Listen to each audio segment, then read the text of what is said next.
ces regards que l'on détourne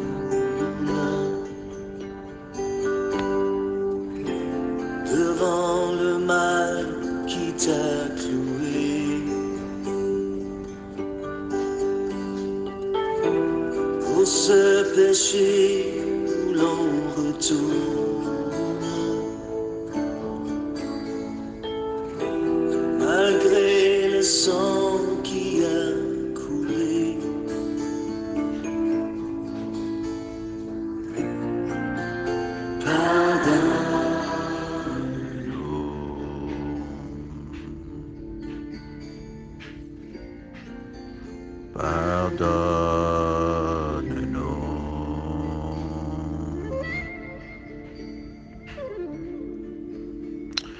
Seigneur notre Dieu, en ce jour, nous élevons encore nos voix pour venir te dire combien tu es grand, combien tu es bon, combien tu es puissant. Pour aussi te dire que nous nous sentons et nous nous savons pécheurs, que c'est par la grâce que nous sommes sauvés par le moyen de la foi, de croire en toi, de croire en ce que tu nous dis de faire, de ne pas faire et d'obéir. Ce soir, au nom de toute la communauté Bibméi TV Gagné, nous venons te dire que nous nous reconnaissons pécheurs et que nous demandons pardon pour nos fautes, pour nos péchés, nos iniquités et désobéissances, notre orgueil, nos arrogances, nos insouciances, nos ignorances, nos mépris. Pardonne-nous, pardonne-nous dans le nom de Jésus-Christ. Nous prions aussi que le sang de Jésus-Christ puisse nous purifier de toute iniquité et nous délivrer du mal et du malin et de tous les malheurs qui accompagnent ceux qui suivent le mal ou suivent le malin. Délivre-nous, délivre nos familles, délivre notre communauté Bibméi TV Gagné, délivre nos amis, même nos ennemis qui sont encore dans l'ignorance, délivre-les, afin que tous parviennent à la connaissance de la vérité, dans le nom puissant de Jésus-Christ. Saint-Esprit, nous ne pouvons pas faire cette œuvre, ni obéir à Dieu, ni rester dans l'humilité, si toi-même tu n'abondes pas dans nos vies. Alors nous t'invitons. Viens Saint-Esprit, habite-nous, viens Saint-Esprit, remplis-nous, guide-nous. Dans le nom de Jésus-Christ, tu nous as donné autorité, nous la prenons pour l'exercer en déclarant que nous sommes la tête et non la queue, nous sommes les premiers, non les derniers, dans le nom de Jésus-Christ. Croyons et déclarons aussi que tout endroit que nous foulons de la plante des pieds, le prenons en possession dans le nom de Jésus-Christ. Nous croyons, nous déclarons aussi que ce que tu as commencé dans notre vie, tu vas l'amener à son achèvement dans la perfection dans le nom de Jésus-Christ. Nous déclarons que nous sommes bénis à notre départ, à notre arrivée, et partout où nous allons, nous sommes et nous serons toujours bénis dans le nom de Jésus-Christ. Et nous déclarons que seule ta bénédiction nous enrichit et tu ne l'as fait suivre d'aucun chacun dans le nom de Jésus-Christ. Nous croyons et nous déclarons aussi que tout âme forgée contre nous est sans effet et toute langue qui se lève en justice contre nous est condamnée et jugée et rendue silencieuse dans le nom puissant de Jésus-Christ. Seigneur, prépare nos cœurs à recevoir cette semence précieuse sur Apocalypse chapitre 16 et que ça puisse germer et mûrir et porter beaucoup de fruits pour ta gloire et pour notre bien. Dans le nom de Jésus-Christ. Merci Seigneur, au nom puissant de Jésus-Christ de Nazareth. Amen, amen, amen. Shalom, shalom, shalom. Bien-aimés en Jésus-Christ et chers amis de Bibméi TV Gagné, nous vous souhaitons la bienvenue dans ce programme de Bibméi TV Gagné, programme dénommé Méditation du jour. Soyez donc abondamment bénis en ce mercredi 25 mai 2022. Nous allons essentiellement partager sur Apocalypse au chapitre 16 pour en savoir davantage sur les clés, les secrets révélés dans ce chapitre qui fait partie d'un chapitre d'un des 27 livres du Nouveau Testament. Pour donc l'équipe du jour, nous sommes les serviteurs frère Orphée, moi-même, vivons aux États-Unis en collaboration avec le frère Espoir du Togo et la sœur Natacha du Togo. Tous animateurs du programme du jour sous la haute direction de notre hôte bienveillant, le Saint-Esprit. Nous voulons aussi profiter de l'occasion pour nous excuser pour ce retard de ce jour. Il y avait des raisons indépendantes de notre volonté, mais Dieu a fait grâce que le message passe avant un nouveau jour, dans le nom de Jésus-Christ. Alors, j'espère que chacun de nous a pris le temps d'aller écouter l'audio sur Apocalypse 16, d'aller lire les écrits sur Apocalypse 16, d'aller faire ses propres recherches en se posant les fameuses questions: qui fait quoi, pourquoi, quand, comment, où et avec qui, et même d'utiliser l'outil que nous avons mis en place, qui sont les 2 questions que je vais vous rappeler afin de pouvoir commencer déjà à comprendre bien le texte et de savoir ce qu'il faut en tirer pour l'appliquer et voir ainsi Dieu intervenir davantage dans nos vies pour notre bien. La première question que nous nous sommes posée dans cette étude, c'est: que retenir donc des châtiments liés aux 7 coupes versées sur terre par les anges de Dieu afin d'exécuter donc les jugements de Dieu, les jugements divins du dernier temps? Deuxième question: quelles sont les ressemblances et les différences avec d'autres fléaux, tels que dans l'exécution donc des verdicts divins de sanctions punitives suite à la chute de Jardin d'Éden contre Adam, Ève et le serpent, et aussi avec le déluge du temps de Noé, et aussi avec les 10 fléaux en Égypte, ou bien les 10 plaies en Égypte, comme on les appelle communément, et aussi la destruction par le feu du soufre des villes Gomorre et Sodome et Gomorre, et d'autres fléaux. Quels sont ceux qui se ressemblent et qu'est-ce qui fait la différence? Nous allons aussi nous interroger là-dessus. Sans plus tarder, nous allons commencer à explorer et à apprendre ensemble de ce passage que Dieu met à notre disposition. Alors, pour la première question, que retenir des châtiments divins liés donc aux 7 coupes versées sur terre? Si nous reprenons donc le livre de Apocalypse au chapitre 17, voilà ce qui est écrit. Je vais lire le début, mais je vais essayer de résumer pour qu'on aille plus vite et qu'on ne soit pas absorbé par le temps. Verset 1. Et j'entendis une voix forte qui venait du temple et qui disait aux 7 anges: allez et versez sur la terre les 7 coupes de la colère de Dieu. Verset 2. Le premier ange alla et il versa sur la terre. Et les choses ont commencé à se dégrader. Je voudrais déjà clarifier quelque chose à le début. C'est Dieu qui a créé son monde. Ce n'est pas toi et moi qui avons créé ce monde-là. Et c'est Dieu qui nous a créés. Ce n'est pas toi et moi qui avons créé les autres créatures, ni Dieu. Donc du coup, si j'ai été créé par quelqu'un, si quelqu'un a déjà mis en place quelque chose, moi je suis mis dedans, j'ai le devoir de respecter l'ordre, n'est-ce pas? Non, mais nous ne voulons pas respecter l'ordre. Nous voulons semer les désordres. Dieu a créé sa création, a établi de l'ordre dans sa création. Dieu a créé sa créature, lui a donné des instructions à suivre. Mais l'homme veut faire l'opposé de ce que Dieu veut. Et c'est ça qui crée le problème. Dans ta maison, si tu mets de l'ordre pour ta famille et que les enfants désobéissent à ça, qu'est-ce que tu fais? Tu as en droit de venir remettre de l'ordre en punissant ceux qui ont créé le désordre. C'est naturel. C'est un principe éternel. Personne ne peut changer ça. Donc le désordre contre le Créateur, sa création et les créatures doivent être réglés par Dieu pour que les coupables soient punis et que les victimes soient dédommagées. C'est de ça qu'il s'agit.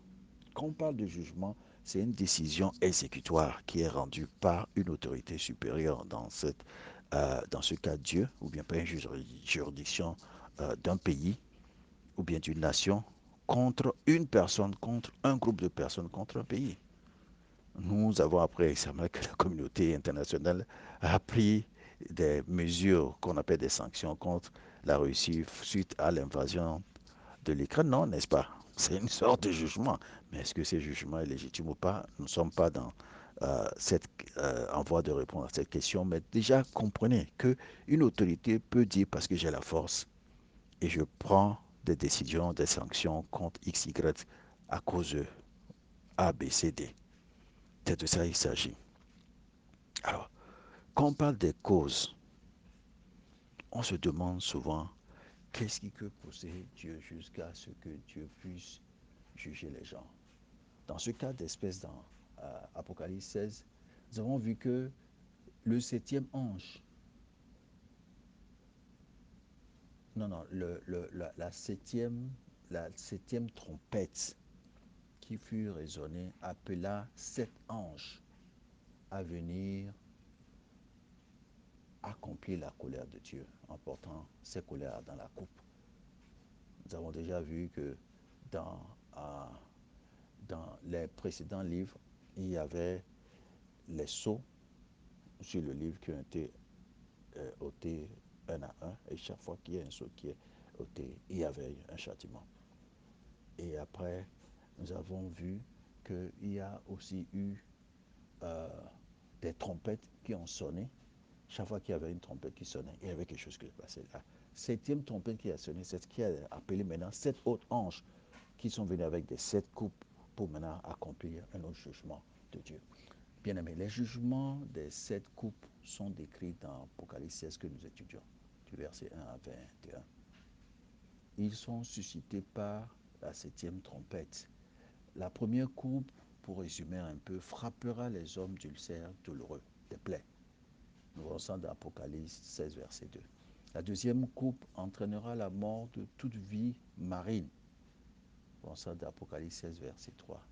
La troisième coupe transformera l'eau des rivières en sang. Nous voyons ça dans Apocalypse 16, verset 4 à 7. La quatrième coupe intensifiera la chaleur du soleil, engendrera les graves brûlures. Nous voyons ça dans Apocalypse 16, verset 8 à 9. La cinquième coupe provoquera une grande obscurité et aggravera les douleurs causées par la première.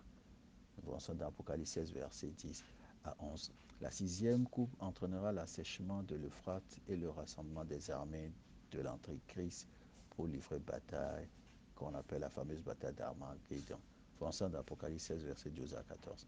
La septième coupe provoquera un tremblement de terre dévastateur, suivi de chutes de grêles géantes. Nous voyons ça dans Apocalypse 16, verset 15 à 21. Dans Apocalypse 16, verset 5 à 7, Dieu dit ceci. Il est dit, pardon, ceci de Dieu. Tu es juste, toi qui es et qui étais, toi le Saint, parce que tu as exercé ce jugement. Ils ont versé le sang des saints et des prophètes, et tu leur as donné du sang à boire. Ils le méritent. Oui, Seigneur, Dieu Tout-Puissant, tes jugements sont vrais et justes. Donc tu comprends que la cause de tous ces jugements, ces châtiments, c'est parce que quelque part Dieu est juste et nous, nous sommes injustes. Alors tu vas me demander, qu'est-ce que Dieu vise alors en nous jugeant? La réponse est très simple. Quand il y a plus d'immoralité endémique qui s'élève dans une société due à la méchanceté de l'homme et due à la tendance de l'homme d'aller toujours vers le mal, cela signifie que de plus en plus cette génération-là est en train de se rebeller contre l'homme, contre l'autorité de l'homme, contre l'ordre établi par l'homme. Nous avons des cas fréquents, on parle de l'avortement, de l'homosexualité, on parle de la toxicomanie, on parle de la pédophilie, et nous voyons toutes ces dégradations de valeurs qui montent et qui démontrent que les hommes méchants et imposteurs avancent toujours plus dans le mal. Paul nous parlait déjà de ça dans 2 Timothée 3, verset 13. Bien aimé, nous vivons dans une société anti-hédoniste et matérialiste. Les hommes sont imbus d'eux-mêmes, c'est de l'orgueil. Les hommes cherchent leur propre satisfaction et font ce qui est bien à leurs propres yeux sans tenir compte de ce qui est établi par Dieu. Ça s'appelle de l'arrogance et de l'orgueil. Nous voyons tout cela et bien pire encore. Nous le voyons autour de nous tous les jours. Paul nous a déjà prévenu dans 2 Timothée 3, versets 1 à 4, qu'au dernier temps, voilà des choses qui vont se passer. Et Dieu vise quoi dans tout cela? Dieu veut, quand il voit des mauvaises choses comme ça se passer, Dieu veut que l'homme prenne conscience et change de cœur et revienne dans son bon sens. Sinon, qu'est-ce que Dieu aura à pouvoir juger la terre, à pouvoir juger les hommes, si les choses allaient comme il le voulait? Mais il est parfois difficile d'imaginer que notre Dieu aimant et miséricordieux manifeste tant de colère, et de colère envers les hommes, à commencer par son propre peuple. Mais les punitions de Dieu ont toujours pour objectif le repentir, la restauration.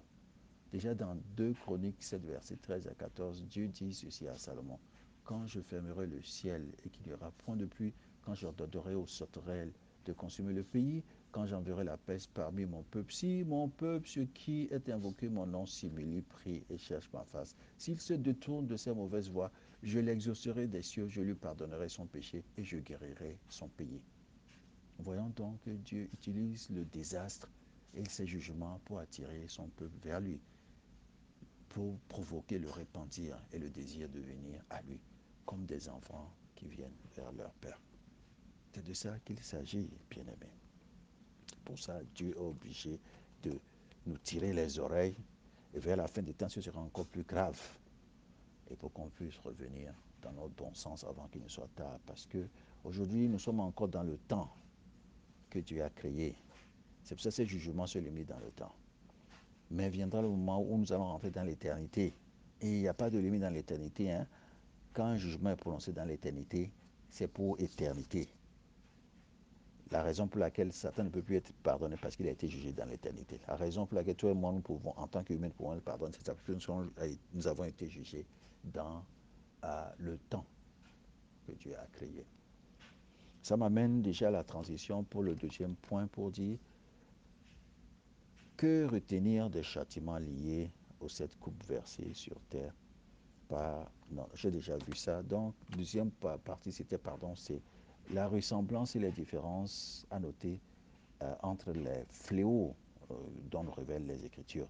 Nous parlons, par exemple, du jugement contre Adam et Ève et le serpent dans Genèse 3 après leur chute. Nous parlons aussi du déluge du temps de Noé dans Genèse 6. Nous parlons des 10 plaies contre Pharaon et l'Égypte dans Exode chapitre 7 jusqu'à Exode chapitre 12. Les 4 points communs que nous pouvons remarquer dans ces, dans, dans ces éléments, c'est que d'abord, Dieu, c'est lui qui ordonne le jugement, parce qu'il est juste et véritable l'ordre. Ensuite, parce que l'humanité devient de plus en plus mauvaise et Dieu doit intervenir dans cette humanité-là. Ensuite, parce que Dieu dit que tout péché mérite la mort. En fait, dans Romains 6, verset 3, verset 23, on dit le salaire du péché, c'est la mort. Ensuite, parce que le Créateur Dieu a le droit de disposer de sa création, comme je l'ai dit dès le début. Ce sont les choses qui sont importantes à noter. Bien-aimé, quand tu écoutes ça, qu'est-ce que le cœur te dit? Il faut te remettre en question. Parce que maintenant que tu es encore dans le temps de Dieu et que Dieu est encore dans sa patience de te laisser le temps de revenir dans ton bon sens, il faut te repentir. Si tu vois qu'il y a des choses mauvaises que je viens de citer, que tu es dedans, il faut quitter dans ça. Je ne veux pas rentrer dans les détails, mais je veux tout simplement dire que la ressemblance et les mauvaises actions que tu mets. La différence, c'est que ça peut s'appliquer suivant le temps que Dieu choisit et de la manière qu'il choisit. Parfois, c'est plus difficile. Quand on voit les 10 plaies, vous allez voir que c'est vraiment terrible ce qui s'est passé en Égypte. Quand on voit aussi le déluge, vous allez voir que c'est aussi terrible ce qui s'est passé dans le déluge. Quand vous voyez aussi Sodome et Gomorrhe, c'est carrément la ville a été brûlée par un souffle de feu. Mais tout ça là, pourquoi? Parce que Dieu veut nous donner des exemples pour que nous ne puissions pas tomber dans les mêmes bêtises. Bien aimé, que le Saint-Esprit travaille dans nos cœurs, nous convainc du péché, de la justice et du jugement, et que nous ne tombons pas dans le lot de ceux qui seront rendus coupables et subiront les jugements, surtout les jugements derniers. Que Dieu vous bénisse, que Dieu nous bénisse dans le nom de Jésus. Amen, amen, amen.